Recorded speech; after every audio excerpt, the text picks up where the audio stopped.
Friends, कैसे हैं आप? उम्मीद है कि आप सभी अच्छे होंगे, स्वस्थ होंगे।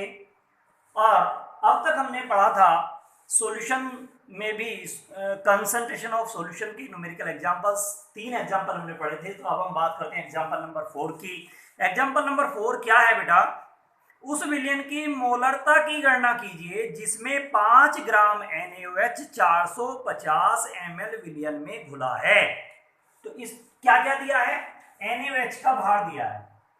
NaOH का भार बराबर 5 ग्राम, और वो कह रहा है कि 450 ml विलियन में घुला है। तो इसका मतलब विलियन का आयतन दिया है। विलियन का आयतन बराबर 450 ml। हमें लीटर में जरूरत है तो बटे 1000 कर देंगे, और ये आ जाएगा 0.45 लीटर। मोलरता निकालनी है तो मोलरता बराबर होती है, जब भार दिया हो तो विले का भार मीन्स NaOH का भार ग्राम में बटे NaOH का ही अनुभार चाहिए गुना आयतन लीटर। अब हमें NaOH का अनुभार चाहिए, तो हम क्या करेंगे? NaOH का अनुभार, Na का 23 होता है, O का 16 प्लस H का 1, और ये हो जाएगा 40। तो कैलकुलेट कराइए। NaOH का भार 5 दिया है बटे अनुभार जो 40 दिया है, 0.45 दिया है आयतन, और ये सोल्व कर आ जाएगा 0.278, और मोलरता के लिए लिखेंगे कैपिटल N। इस तरीके से आप एग्जांपल नंबर 4 कर लेंगे। अब बात करते हैं next example, example number 5। Example number 5 क्या है? HCl का दशांश तुल्यांकी भार। HCl का दशांश तुल्यांकी भार विलयन के 500 मिलीलीटर में विले है। तो विलयन की नॉर्मलता ज्ञात कीजिए। तो दिया क्या है? HCl के ग्राम तुल्यांकों की संख्या। दशांश का मतलब होता है बेटे दशमांश, मीन्स 1/10। इसका मतलब दशांश तुल्यांकी भार वो कह रहा है, तो इसका मतलब ये है कि ग्राम तुल्यांकों की संख्या 1/10 दी है बराबर दशांश। इसका मतलब ये हुआ। वो कह रहा है कि 500 ml में विलेय है, मीन्स आयतन जो है विलियन का आयतन बराबर है 500 ml। तो हमें ml में नहीं चाहिए, लीटर में चाहिए। तो 500/1000 मीन्स 1/2, मीन्स 1/2 ही डायरेक्ट रहने दीजिए, क्योंकि वैल्यू पुट कर देंगे ऐसी सीधी। 1/2 लीटर हो गया। तो नॉर्मलता पूछिए, तो विलियन की नॉर्मलता आप जानते हैं। विलियन की नॉर्मलता के 2 सूत्र हैं, एक ग्राम तुल्यांकों की संख्या से और एक पदार्थ के भार से। तो तुल्यांकों की संख्या दी है, तो HCl का के ग्राम तुल्यांकों की संख्या बटे आयतन लीटर में। विलियन का आयतन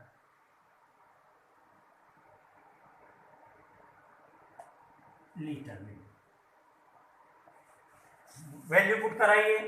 तो ये आ जाएगा 1/10 बटे 1/2, और ये आ जाएगा आपका 1/5 मीन्स 0.2, और नॉर्मलता को लिखते हैं कैपिटल M से। तो ये हो गया 0.2 N। अब बात करते हैं, ये था एग्जांपल नंबर हमारा 5। अब हम बात करते हैं एग्जांपल नंबर 6 की। एग्जांपल नंबर 6 क्या है? एग्जांपल नंबर 6 है 14.9 ग्राम पोटेशियम क्लोराइड को 500 ml जल में घोला गया, इस विलयन की मोलरता ज्ञात कीजिए। तो मोलरता निकालनी है, मोलरिटी निकालनी है। तो क्या दिया है? KCl का भार, पोटेशियम क्लोराइड होता है KCl, ये दिया है 14.9 ग्राम। और वो तो अनुभार भी चाहिएगा मोलरता में, तो साथ साथ ही अनुभार निकाल लेते हैं। का अनुभार के का होता है 39 और सीएल का होता है 35.5 और ये टोटल आ जाएगा आपका 74.5। उसके बाद बात करते हैं हम आयतन की। आयतन कितना दिया है 500 ml। 500 ml तो ml के लीटर बना लेंगे। 500 बटे 1000 मीन्स 1/2 या 0.5 लीटर। अब बात करते हैं विलयन की मोलरता। तो विलयन की मोलरता हमें निकालनी है, बराबर होगा KCl का भार ग्राम में बटे KCl का अनुभार गुना आयतन लीटर। ये हो जाएगा KCl का भार ग्राम में कितने ग्राम है 14.9, अनुभार कितना है 74.5 इंटू आयतन कितना है 0.5। जब आप सोल्व करेंगे तो सोल्व करने के बाद ये आएगा 0.4 और मोलरता को लिखते हैं कैपिटल M से। तो ये आपका हो गया एग्जांपल नंबर 6। अब हम बात करते हैं एग्जांपल नंबर 7 की। एग्जांपल नंबर 7 क्या है, वो कह रहा है कि 7.5 ग्राम KCl को 500 ml जल में घोला गया। इस विलयन की मोलरता ज्ञात कीजिए। बिल्कुल सेम एग्जांपल है, बस अंतर क्या है KCl का भार चेंज है। KCl का भार कितना दिया है 7.5 ग्राम दिया है, अनुभार भी यही होगा और आयतन भी 500 ml ही दिया है। तो बस चेंज अगर आएगा तो यहां पर आएगा, यहां पर वैल्यू 7.5 हो गई तो इसका बस आंसर बदल जाएगा, बाकी सब कुछ सेम रहेगा और ये आ जाएगा 0.2013 m। तो केवल चेंज है कि 14.9 के स्थान पर 7.5 है, तो यहां पर भी KCl का भार बदल जाएगा और ये पूरा एग्जाम्पल बिल्कुल सेम हो जाएगा। एग्जाम्पल नंबर 8 की बात करें। अब हम आते हैं एग्जाम्पल नंबर 8 पर।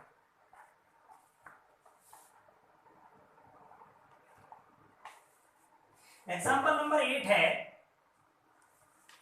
500 ml जलीय विलयन में 1.4 ग्राम नाइट्रोजन उपस्थित है। नाइट्रोजन की इस विलयन में मोलरता ज्ञात करो। तो नाइट्रोजन का भार दे रखा, तो नाइट्रोजन का भार गिवन है 1.4 ग्राम। आप जानते हैं अनुभार की जरूरत पड़ेगी। नाइट्रोजन का अनुभार, तो अनुभार जो हो जाएगा वो होता है 2 × 14, n का 14 होता है, इंटू सूत्र होता है 14 दूनी 28 और आयतन दिया है 500 ml।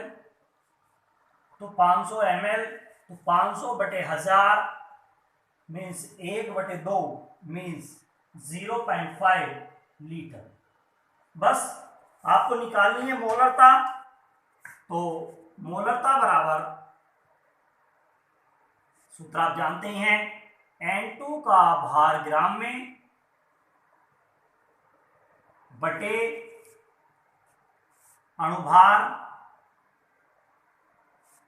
गुना आयतन लीटर। तो ये हो जाएगा N2 का भार कितना है 1.4 बटे अनुभार 28 इंटू आयतन है 0.5 और ये सॉल्व करने के बाद हमारा 0.1 m फॉर मोलरिटी। तो 0.1 मोलरता हो गई। अब बात करते हैं हम एग्जाम्पल नंबर 9 की। एग्जाम्पल नंबर 9 में क्या कहता है वो कहता है कि 5.15 gram sodium bromide means NaBr को 500 ml जल में घोला गया। इस विलयन की मोलरता की गणना कीजिए। मतलब क्या दिया है NaBr का भार दिया है। NaBr का भार गिवन है 5.15 ग्राम और NaBr का अनुभार निकाल लेंगे। NaBr का अनुभार Na का 23 होता है और Br का 80 और ये आ जाएगा 103। आयतन 500 ml है। आयतन बराबर 500 ml 500 बटे 1000 मीन्स 1/2 मीन्स 0.5 लीटर। उसके बाद बात करते हैं मोलरता की। तो मोलरता का सूत्र आपको आता ही है, मोलरता बराबर NaBr का भार ग्राम में बटे अणुभार गुना आयतन लीटर। NaBr का भार 5.15 बटे अणुभार 103 गुना आयतन हो गया 0.5, और इसे सोल्व करके आ जाएगा आपका 0.1 m, क्योंकि मोलरता पूछी है। अब हम बात करते हैं एग्जाम्पल नंबर 10 की। एग्जाम्पल नंबर 10 क्या है? एग्जाम्पल नंबर 10 में 2 क्वेश्चन एक साथ दिए हैं, मीन्स 2 एग्जाम्पल हैं, 2 पार्ट में डिवाइड कर रखा है इसे। क्या है? फर्स्ट वो कह रहा है कि निम्नलिखित प्रत्येक विलयनों की मोलरता की गणना कीजिए। तो मोलरता निकालनी है। फर्स्ट पॉइंट दिया है इसमें एग्जाम्पल नंबर 10 में 30 ग्राम CONO3 का whole twice dot 6H2O cobalt nitrate है हाइड्रस को 4.3 लीटर विलियन में घोला गया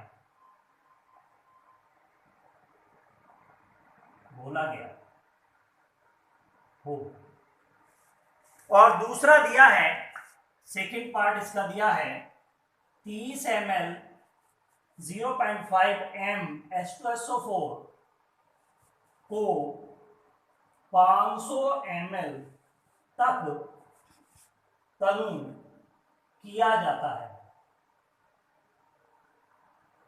नो प्रॉब्लम, कोई परेशानी वाली बात नहीं है। एग्जाम्पल नंबर 1 बिल्कुल पहले की तरह है। कोबाल्ट नाइट्रेट का भार दिया है CONO3 का होल ट्वाइस डॉट 6H2O का जो भार है वो है 30 ग्राम। इसका अणुभार आप निकाल लेंगे, ये आएगा 291। उसके बाद आयतन बराबर दिया है 4.3 लीटर, तो सीधा 4.3 लीटर में चाहिए था हमें। बस मोलरता बराबर हो जाएगा CONO3 के होल ट्वाइस डॉट 6H2O का भार ग्राम में बटे अणुभार गुना आयतन लीटर में। बस वैल्यू पुट कर देंगे, ये हो जाएगा। भार कितना है इसका? 30 ग्राम बटे अणुभार 291 गुना आयतन 4.3, तो ये सोल्व करके आ जाएगा आपका 0.024 m। दूसरा पार्ट है जो इसका सेकंड पार्ट है, ये वाला, ये अलग तरीके का है। इसमें क्या करना है आपको?